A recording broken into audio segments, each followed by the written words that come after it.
ఎంత నీచంగా తయారయ్యారండి ఈ జనాలు, అసలు నిజంగా ఎంత నీచంగా తయారయ్యారు. అరే 10 రూపాయలు ఒక బన్ అమ్ముకుంటే మీకేం నష్టం వచ్చింది? పోనీ మీరేమైనా లక్షలు పెట్టి కొనుక్కుంటున్నారా? సరే కొనుక్కోద్దు. ఇప్పుడు మిమ్మల్ని కొనమని అతను ఏమన్నా వచ్చి మీ కాలు మొక్కేసి నాకు కొనుక్కోండి అని ఏమన్నా అంటున్నాడా? నాకు అర్థం కాదు. ఆయన బతుకు తెరువు కోసం ఒక 10 రూపాయల బన్ను, ఒక పేదోడి కష్టం ఒక పేదోడు తెలుస్తుందని చెప్పి ఒక 10 రూపాయలు పెట్టి ఆ బన్ను అమ్ముకున్నట్టు మీకేం నష్టం వచ్చింది? మీకేమొచ్చింది? సపోర్ట్ చేయాలనుకుంటే చెయ్యండి, అంతేగాని ఒక మనిషి కడుపు కొట్టకండి. అర్థమవుతుందా? అంతమంది చుట్టి అన్ని క్వశ్చన్లు అడుగుతుంటే ఏ మనిషి కంగారు పడరు, ఏ మనిషి భయపడరు, ఏ మనిషి బెదిరిపోరు? ఒక మాట చెప్పండి, మీరు ఒక మాట చెప్పండి.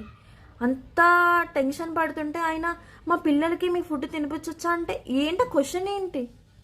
అరే కష్టపడి పైకి వచ్చే మనిషి దగ్గర ఆ మాటలేంటయ్యా? కొంచెం కూడా మానవత్వం లేదా మీకు? కొంచెం కూడా?